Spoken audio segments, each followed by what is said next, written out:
my Hebrew Israelite brothers and sisters, the 12 tribes of Israel scattered all over the earth.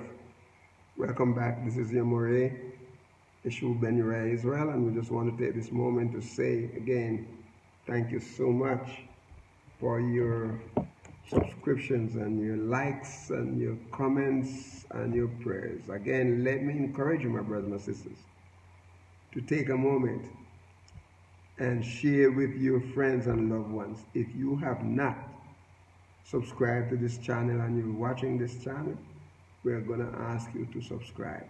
We're going to ask you to like and send your comments in. Praise his name. And I'm going to ask you to join the band and pray for your Moreh and his family. Okay? So we thank you again, and we in Psalm 22. And last time we were in verse 6.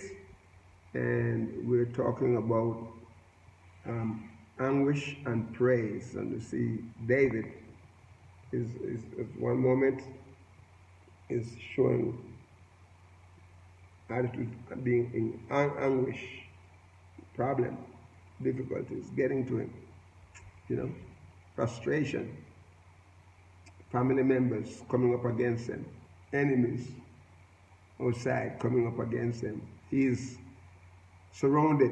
But my brothers and sisters, never forget that even in the midst of those circumstances, that Yahuwah promised never to leave us nor forsake us. My brothers and sisters, we have to listen to Yahuwah. And we have to listen to the voice, the voices of our ancestors. What they did, what they said, or they cry out to Yahuwah. From the time in Egypt, my brothers and sisters, out of Egypt, back into the land, and they fail, and yet Yahuwah never leave them. They cried out to Yahuwah, and Yahuwah heard them, my brothers and sisters. So let's remember that Yahuwah is there, never leave us, never forsake us, and he promised that he will always be there for us. So my brothers and sisters, cry out to him. Don't cry out to man, because man will fail you. A lot of these lad preachers and teachers, they lie, don't tell the truth. And all they do, they give you enough just to hold you so they can keep you in bondage as they continue to spread their lies and their rumors. But my brothers, stick to Yahuwah and listen to his word and the true teaching of his word, my brothers and sisters. Praise his holy name. Praise his name. Don't let anybody tell you any lies. Oh, you say you're Hebrew Israelite. There's no Hebrew Israelite. Where you get that from? Things like that. You belong to Yahuwah. Don't let the Gentiles, don't let the Europeans tell you any lies. And then some of the church people, fellow Hebrew Israelite families, but they have not been awakened yet. And they're following the lies. And if you talk to them, they discourage you. And then, they, like I was telling you about two ladies, my wife and I saw two ladies were in a meeting place. And then we start talking, and we were talking, we were really good ground, but when we mention, say, the Jesus that they're proclaiming is not Jesus, they raise their hand. No, I'm okay. Argument closed, finish. No, I don't want to hear it. My brothers and sisters, then I want to hear it. No. But when they stand before Yahuwah, those two ladies especially, if they don't get awakened and they stood before Yahuwah, he's going to say, do you remember? He's going to remind them, yes, you go follow the lake of fire that burn, brimstone. You don't let anybody tell you that doesn't exist. Place of torment for those unbelievers. You stick and learn the truth about Yahuwah and about his word. How to live holy and righteous before him. People may tell you to live righteous, but they're not living in a righteous life. They're not setting an example. They're not sharing His love and the mercy, and the mercies of Yahuwah. They're not sharing that. All they want is what they can get out of it, and then leave you helpless. Don't follow that. Don't follow that. Praise His holy name. Listen what it says. So he said, but I am, the last time we stopped was in verse 6. Psalm 22, verse 6, as we consider the topic, anguish and praise. Here, remember we said in verse 4, right, that, he said he was like a worm, right? In verse 5, he said, Yahuwah. Even though he said it was like a worm,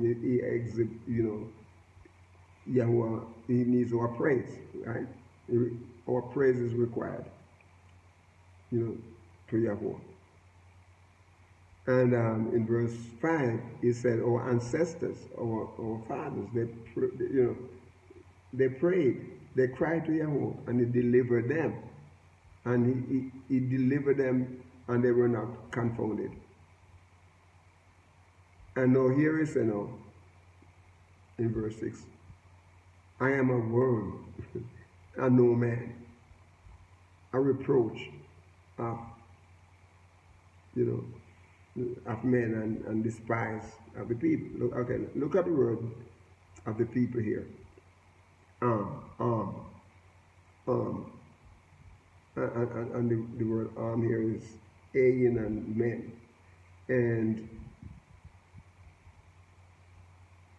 these are the two consonants, Hebrew consonants that make up the word ayin and men, and it means, and it is like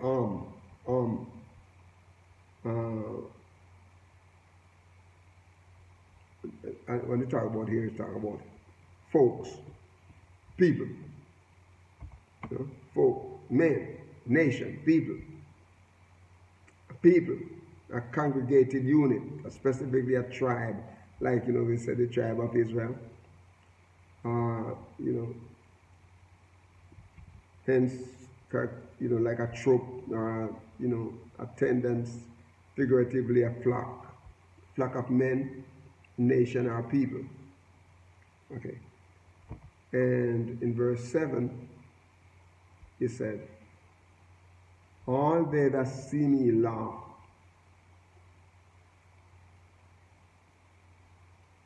They laugh me to scorn. That's what he said. All they that see me laugh me to scorn. They shout out the lip. They shook the head, saying, and we're going to go to verse 8. What verse 8 said, but right here, while we're here, the word, the head is rosh. And what it is talking about here, my brothers and sisters, is like a band or a captain or a company of people, right?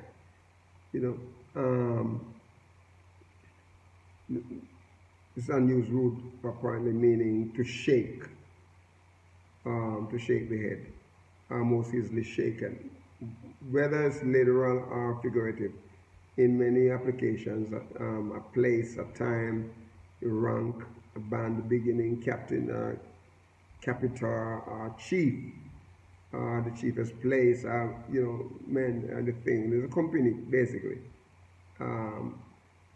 It's like every man is excellent at the forefront, the lead or the principal ruler, right? Now, I mentioned that in Christianity, he said this was the messianic psalm. That's what in Christianity you taught, that Psalm 22 is a messianic psalm, because everything that is said here, basically, if you read the story of how Jesus was crucified, right? And you stand and you're reading the story and you see all of the different characters in the story and how they acted, and so you remember the two thieves, you know, one was railing at him and one was saying, you know, we deserve it and so on and so on. Then you have the people, you know, don't bear, you save yourself, save God, you know, you save others, save yourself. That's what the thief and the cross are saying, and the people don't crying, oh, crucify him, we have no king but, you know, Caesar, you know, thing like that, you know. Okay, so that's what they talk about here. Okay, and so in verse 8, he trusted on the Lord.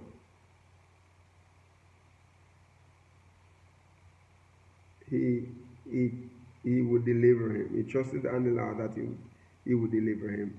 So let him deliver him. You know, so David is saying here, that's what the people are saying about him. I know they're saying that this psalm related to the Messiah.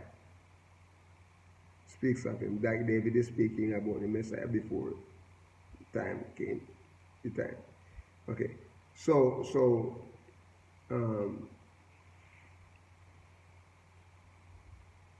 But even if Moses was speaking about the Messiah, he was speaking about Jesus. Because Jesus is a make-up thing. Jesus is not the true Messiah. He's not the real Messiah. He's a European man that claimed to be the Messiah. And people follow it because, you know, everybody's blind and you know, they can't see.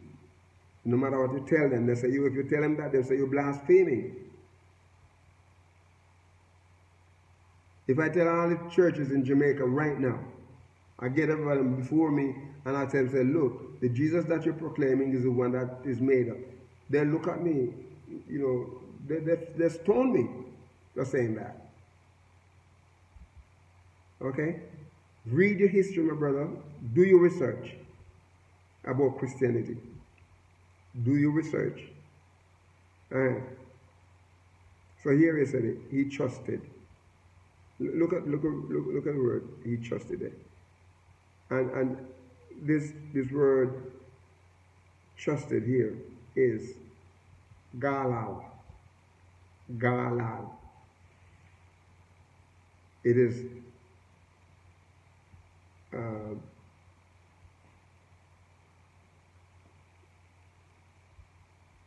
Gimel.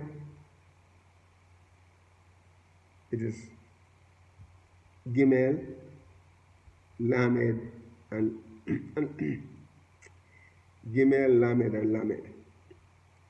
Gala. And the English transliteration is like a G-A-L-A-L. And the word, it means to roll or to roll away. Gala. He trusted. To commit or to remove or to roll away or to roll down or together or to run down or to seek occasion, to trust. And the root, primitive root here is to roll, literally or figuratively, to commit or to remove, roll down, together, to run down, to seek occasion, to trust, or to wallow. What the word means there. And so he trusted. He trusted them to deliver him. He trusted YAHUAH that he would deliver him. And then he said that, let him deliver him. The word deliver here is not salve, not salve. And it means to strip, to plunder, or to deliver oneself, or be delivered, as to snatch away. You know, to be delivered. To snatch away at all, to defend, or to deliver self, or to escape. You know, by implication here. This comes from a root to snatch away, whether in a good or bad sense, to defend or to deliver, self, escape, without fail. That YAHUAH delivers without fail, my brothers and sisters. He put us apart.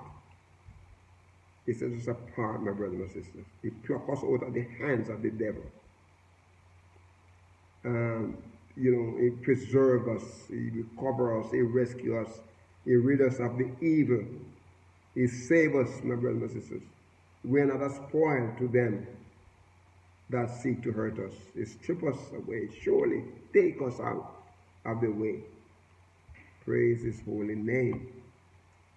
And in verse 8, he continues to say, he trusted on YAHUAH that he would deliver him. Let him deliver him, seeing he delighted in him. The word "seeing he delighted" here is the Hebrew word "kafates," kafates, and this word is a desire. Is a desire. He delighted. Saying that he delighted in him. Right? David is delighted in YAHUAH. YAHUAH is delighted in David. We are delighted in YAHUAH. YAHUAH is delighted in us. Because we walk with him and he chooses us to be his children, his people. Okay? And so this desire it means to be delighted in. Faith it is ket. It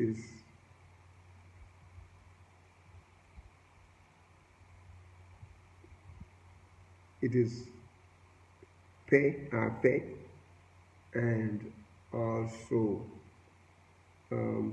it's like a Sadie, the ending of the word Sadie is the ending of Sadie, Sadi. Okay. All right, it means to be delighted in, to be pleased with, or desire. The primitive root properly to incline to, by implication or literally, but rarely to bend. Figuratively, to be pleased with, as a desire in or take delight in, the favor that YAHUAH. Praise his name. Let's talk about grace. That's really right to talk about here. Favor, he's pleased with us when we walk in his footsteps. Praise his name. He has pleasure in us. He will and he would, whatever we ask. Praise his name. Praise his holy name. Chapter 22, verse 9. But thou art he that took me out of the womb. Now, here is David. He said, no, YAHUAH or Elohim. He said, you take me out of my mother's womb. You did make me hope when I was in my mother's breast. When I was upon my mother's breast, you made me hope. When I was sucking, when I was a baby, whatever the issue, whatever the situation is, you make me hope. Now remember we say he's in anguish? No, he's coming to the point where he's saying, seeing that what he has done for our fathers, and now he's back. Took me out of my mother's womb. My brothers and sisters, what we're going to do right here is stop and come back, because we won't be able to finish this verse in the allotted time that we have. So we're going to come back to this verse, Psalm 22, verse 9. Okay, so in the meantime, I'm going to ask you to be a blessing to someone, as I always say, and you won't hear me fail to say that. And walk with the King. Shalom.